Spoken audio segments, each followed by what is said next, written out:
Radio Publique Africaine.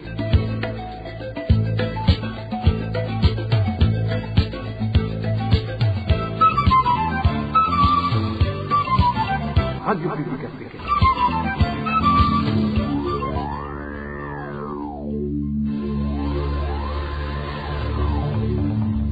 C'est le moment de suivre le journal parlé en français. À la présentation, Eloge Diva, Lemesha. Merci d'écouter la radio publique africaine. Bonsoir et bienvenue dans le journal de ce 16 mai 2026. Tout de suite, les principaux titres. Une personne est morte et une autre a été blessée par balle jeudi dernier dans la zone Rugombo de la commune Chibitoke. Les détails sur cette fusillade, c'est au début de ce journal. Et puis, plusieurs réfugiés congolais installés dans le camp de Ousouma en commune de Ruigi se sont retrouvés séparés de leur famille en fuyant les combats dans l'est de la République démocratique du Congo. Le Comité international de la Croix-Rouge, CICR en sigle, et la Croix-Rouge du Burundi font savoir que des mécanismes sont en cours pour tenter des réunifications de ces familles. Et enfin, les activités commerciales au marché d'Okinama pourront reprendre à partir du lundi 18 mai 2026. Annonce faite ce vendredi par l'administrateur de la commune Nahangwa au cours des travaux de nettoyage du dit marché. Voilà pour les titres. Le développement, c'est dans un instant. Oh bonsoir, je vous le disais en titre, 2 citoyens ont été blessés par balles tirées par des policiers et l'un d'eux est décédé sur place dans la nuit de jeudi 14 mai 2026 sur la colline de Samwe dans la zone Rugombo, commune Chibitoke. Nous sommes en province de Bujumbura. Selon des sources locales, cette fusillade est liée à une dispute entre 2 hommes au sujet d'une femme. Walter Pizera pour plus de détails. Le citoyen tué par la police chargée de la sécurité publique s'appelait Eric Niongabo. Il travaillait dans une salle de cinéma et diffusait des matchs de football. Il a été abattu par la police alors qu'il manifestait contre une arrestation effectuée à 23 heures sans mandat d'arrêt. Néanmoins, l'incident trouve son origine dans un conflit entre 2 hommes, dont Mousso Lejean, membre du parti CNDD-FDD, et Janvier, qui se disputaient à cause de la femme qu'il partageait, comme le raconte cet habitant. Sur la colline d'Osamé, il y a une salle de cinéma où on diffuse en même temps les matchs de football. À cet endroit, il y a un jeune homme du parti CNDD-FDD que nous appelons Moussore, qui est aussi motard. Ce dernier accuse souvent un certain Janvier de lui avoir volé sa femme. Jeudi dernier, Moussore a décidé d'aller chercher la police pour arrêter Janvier et l'emmener en prison à minuit sans mandat d'arrêt. Janvier refusant d'être amené. C'est ainsi que la bagarre a éclaté. Après ces altercations, survenues à l'arrestation par la police d'un homme sans mandat ni autre document, les citoyens se sont précipités sur le lieu où une personne a été tuée par balle. L'homme qu'ils étaient venus arrêter a par la suite appelé son ami et lui a demandé de venir voir ce qui se passait. La police s'est mise alors à frapper les gens qui se sont enfouis, se cachaient par après dans les herbes hautes. Les gens ont quitté leur cachette après, mais la police était restée sur place. Après avoir que les gens étaient toujours présents, la police a demandé à l'un de ces gens, dont Eric, de s'asseoir et l'a abattu. Après cela, les policiers se sont appelés entre eux, puis ils ont pris la fuite. Profondément attristée, la famille de la victime réclame que justice soit faite et que les policiers ayant commis ce crime soient arrêtés et traduits en justice conformément à la loi. En tant que citoyens, nous sommes concernés de voir des individus se prétendant policiers nationaux arrêter une personne sans aucun mandat d'arrêt et ce en pleine nuit. La situation s'aggrave car une personne a été tuée. Nous exigeons que la justice soit faite et que ces policiers soient mis hors état de nuire. Ils n'auraient jamais tué une personne non armée. Ils ont appris de nombreuses méthodes d'arrestation sans effusion de sang. Justice doit être rendue car la famille est en deuil. Ils n'auraient jamais tiré sur une personne en fuite. Ils l'auraient arrêté sans faire usage de leurs armes.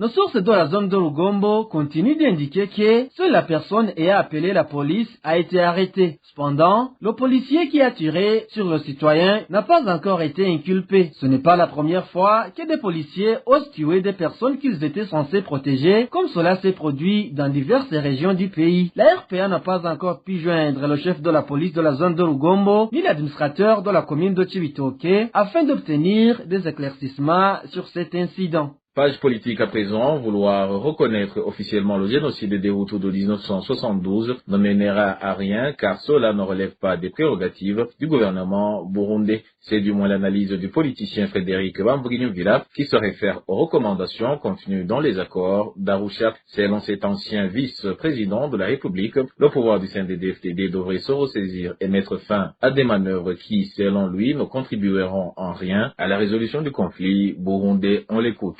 Iryo tegeko ryarigeze no kuza perezida Ndayishimiye aravuga ati jewe iryo ntimubimpatireko banza mugende. Ce n'est pas la première fois que cette loi est présentée au président Ndayishimiye, mais à l'époque, il avait demandé que soient condensés tous les crimes commis depuis l'indépendance, y compris ceux de 72 et 93. Malheureusement, les choses ne se sont pas passées comme demandé. Et la question que l'on devrait se poser est la suivante.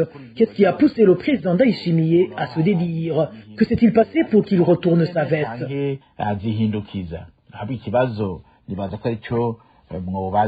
Ikindi kibazo umuntu yoshimikirako mbega ko inzira ya Arusha. L'autre question est de savoir pourquoi le CNDD-FDD ne veut plus se référer au texte régissant les accords d'Arusha. Que craint-il en agissant de la sorte? Reka ngende mfata inzego zanje zivyemeze kandi uwo murwi severo yagiye no muri Nations Unies gusaba ivyo usaba. Je me rappelle que la CVR avait tenté d'avoir l'aval des Nations Unies, mais elle a eu une réponse de non-recevoir et a plutôt été sommée d'aller diligenter des enquêtes approfondies sur les événements des années 60, 72, 88, 93, etc. et puis remettre ces rapports au Comité des Nations Unies. Mais au lieu de ça, ils ont choisi de faire un forcing et d'utiliser leurs organes pour qualifier les événements de 72 de génocide contre les Hutus. Mais ils se leurrent, car tout ce qu'ils vont illégalement construire sera tôt ou tard démoli. Et la question reviendra toujours sur le tapis. Frédéric Bamvuginyumvila a également rappelé les Burundais à ne pas se laisser manipuler par la question ethnique qu'il considère comme un outil de propagande utilisé par le parti au pouvoir dont il accuse d'être dépourvu de véritables programmes électoraux. Encore une fois, écoutons Frédéric Bamvuginyumvila. Uyu munsi yo gufata ko ari ikibazo c'ubucamanza, ikibazo cyo gusonera agateka kazina muntu. Au lieu de mettre ça sur l'incompétence judiciaire et le non-respect de la vie humaine, ils veulent politiser ce dossier. Et tout ça, juste parce qu'on est à la veille des élections de 2027. En fait, ils se disent que, comme les Hutus sont majoritaires, il va falloir les contenter et leur montrer qu'on leur fait justice et qu'on leur donne en plus des indemnisations. Mais cela ne fera qu'éloigner les Burundais de la vérité. Parce que le nœud du problème ne réside pas dans cette loi ni dans ses compensations. Ukuri kwabaye nukuwe turagukeneye abarundi bahuye baravuze bati twebwe inyishu tubona. Ce que veulent les Burundis, c'est connaître réellement ce qui s'est passé à cette époque. C'est pour cela que les participants à Arusha avaient bien pensé toutes les voies de sortie, sans léser personne. Mais le CNDD-FDD sait très bien que s'il suit à la lettre les recommandations préconisées par Arusha et les Nations Unies, il perdra toute crédibilité. Mais cela ne fera qu'empirer les choses. Ikibazo ni mbega abahutu nibabandanya bibaza kumenya igihugu nica abahutu kandi atari abahutu gusa n'abatutsi. Si les Hutus continuent à se considérer comme propriétaires du Burundi, qu'adviendra-t-il des Tutsis et des Twa, puisqu'ils sont eux aussi Burundais? Cette politique est propre aux prétendus politiciens sans aucun programme.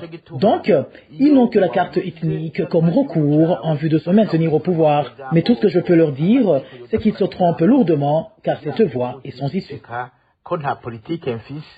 Negamire ubwoko nibwo buzotuma ngira inguvu za politike hanyuma nkora ivyo nshaka kuba ari ukwihenda wibajije ngo reka ndabihengamire ku bahutu kibizo babiheze.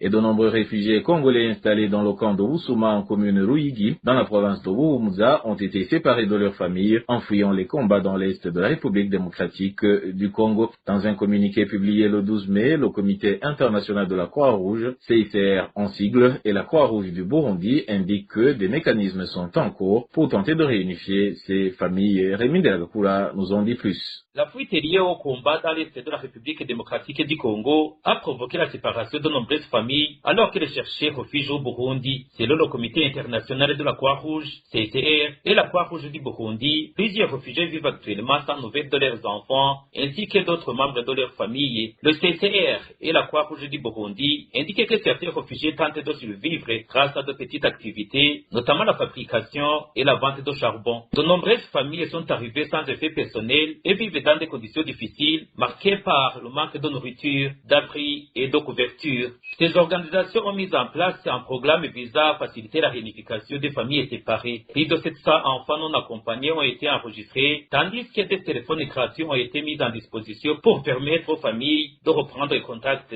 Un responsable du programme de rétablissement des liens familiaux au CICR indique que des opérations sont en cours en collaboration avec les équipes du CICR en République démocratique du Congo, fait de retrouver les familles et faciliter leur réunification. Le CICR souligne que les conditions de vie dans les cas restent difficiles avec un manque de besoins essentiels pour de nombreux réfugiés. Dans le cadre de ce programme, en 2025, plus de 10 000 appels téléphoniques ont été facilités pour permettre aux réfugiés de contacter leurs proches. Plus de 27 000 personnes ont également bénéficié en accès à l'Internet via Wi-Fi pour communiquer avec leurs familles. Par ailleurs, plus de 1000 messages Croix-Rouge ont été échangés en fait de contribuer à la recherche des proches séparés. Poursuivons ce journal par la page santé. La cataracte, une maladie des yeux, figure parmi les principales causes de cécité au Burundi. Selon un rapport publié l'année dernière par le ministère de la Santé publique, près d'1 millier de personnes souffraient déjà de cette maladie qui touche particulièrement les personnes âgées. Les précisions avec David Claude Bananayo. La cataracte est une maladie de l'œil qui se manifeste par l'opacification du cristallin, la lentille naturelle située derrière la pupille. Cette opacification entraîne une diminution progressive de la vision. La cataracte constitue aujourd'hui l'une des principales causes de cécité évitable au Burundi. Les autorités sanitaires et les organisations spécialisées en santé oculaire reconnaissent que cette maladie représente un véritable problème de santé publique. Selon le plan stratégique national de santé oculaire du Burundi, une enquête réalisée entre 2010 et 2011 dans les provinces d'Ongozi et Kayanza avait montré que la cataracte était responsable de 55% des cas de cécité chez les personnes âgées de plus de 50 ans. Cette enquête révélait également une très faible couverture chirurgicale, estimée à seulement 15% des personnes nécessitant une opération. Les données du ministère burundais de la Santé publiées en 2025 montrent une amélioration progressive de la prise en charge. Durant le premier trimestre 2025, 937 cas de cataracte ont été diagnostiqués dans le pays et 519 patients ont été opérés, soit environ 55% des cas recensés. Toutefois, seules 9 structures hospitalières sur 35 disposaient de capacités chirurgicales adaptées. Le Burundi fait encore face à plusieurs défis, tels que le manque de chirurgiens ophtalmologues, insuffisance d'équipements modernes, faible accès aux soins dans les zones rurales, coût des interventions pour certaines familles et le retard de consultation lié au manque d'informations. Pour réduire ce problème, le gouvernement du Burundi, en collaboration avec ses partenaires internationaux, est appelé à multiplier les campagnes de chirurgie de la cataracte gratuite ou à moindre coût afin d'aider la population à retrouver une bonne vie et à prévenir la cécité. Rappelons qu'une campagne de dépistage et de traitement de la cataracte qui a démarré le 12 mai dernier est en cours actuellement jusqu'au juin 2026. Et page gouvernance à présent, la campagne de collecte et d'achat de la récolte de maïs par la NAGESA débutera en date du 25 mai de cette année. Cette annonce a été faite mardi dernier par le ministre ayant le commerce dans ses attributions, Hassan Kiweya. Il a également précisé que ce maïs sera acheté au prix de 1700 francs le kilogramme suivant-le. Le ministère des Ressources minières, énergétiques, de l'industrie, du commerce et du tourisme informe au public et aux producteurs de maïs que la campagne de collecte et d'achat de la récolte du maïs par la NAGESA pour l'année 2026 débutera à partir du 25 mai 2026 au prix fixe de 1700 francs le kilo. À cet effet, les agriculteurs de maïs sont invités à livrer du maïs bien séché, du maïs bien décortiqué, du maïs non mélangé et du maïs séché dans les bonnes conditions d'hygiène.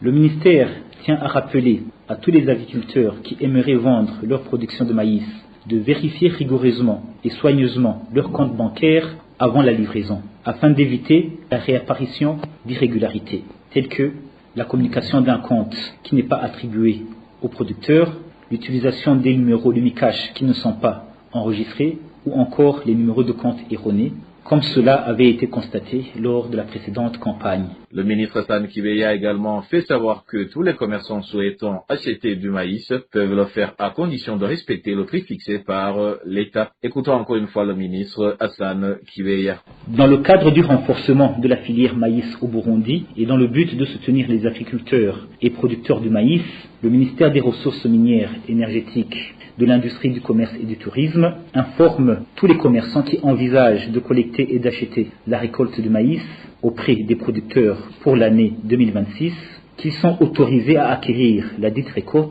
au prix minimum de 1700 francs le kilo. Le ministère rappelle aux agriculteurs de maïs de se méfier de certains commerçants qui profiteraient de la situation pour acheter la récolte du maïs à un prix dérisoire. Toute personne surprise en train d'acheter le maïs en dessous du prix minimum sera sanctionnée conformément à la loi.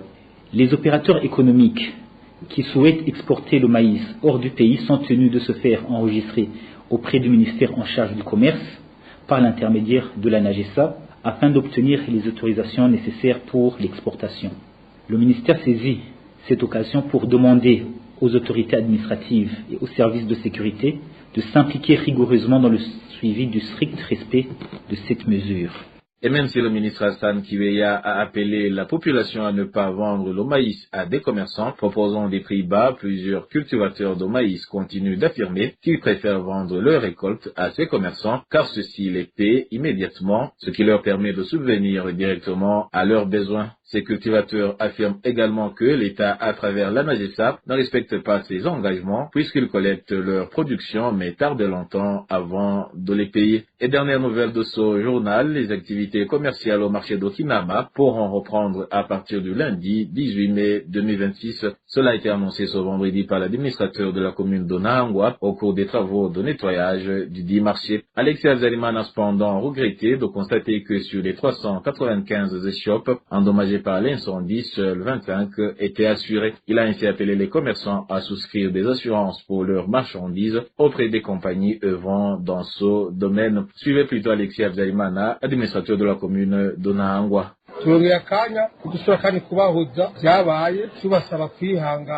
Nous profitons de cette occasion pour vous consoler et exprimer notre compassion à l'endroit des victimes de l'incendie survenu sur le marché de Kinama. Vous savez bien que les échoppes disponibles sur ce marché sont comptées à plus de 2400, mais grâce aux secours venus de différents endroits, ont été seulement endommagés 395 emplacements. Vous voyez que l'intervention a été vraiment efficace. Alors, aujourd'hui, nous sommes venus pour lancer les activités de nettoyage de ce marché afin qu'il puisse reprendre ses activités. Donc, chaque commerçant va assainir son échoppe et si rien ne change, la société Agico, elle aussi, va commencer les travaux de réhabilitation des bâtiments ce lundi. Ensuite, il y a un message important que nous voulons donner aux commerçants. C'est déplorable que, d'après le recensement que nous avons fait, nous avons constaté que parmi les victimes, seuls 25 commerçants avaient fait enregistrer leurs emplacements dans des compagnies d'assurance.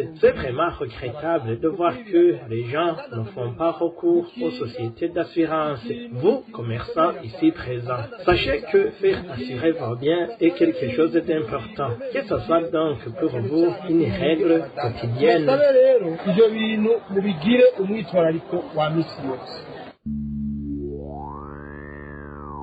À titre de rappel, l'incendie survenu au marché d'Okinama s'est déclaré dans la matinée du 7 mai 2026 et a ravagé de nombreuses marchandises, laissant les propriétaires dans la désolation. Et voilà, chers auditeurs de la radio publique africaine, c'est par ici que le journal de ce 16 mai 2026 se termine. Merci pour votre écoute et je remercie également mes collègues de la rédaction et ceux de la technique pour leur parfaite collaboration. Éloge Divin les messages, vous présentez ce journal. Je vous souhaite un excellent week-end.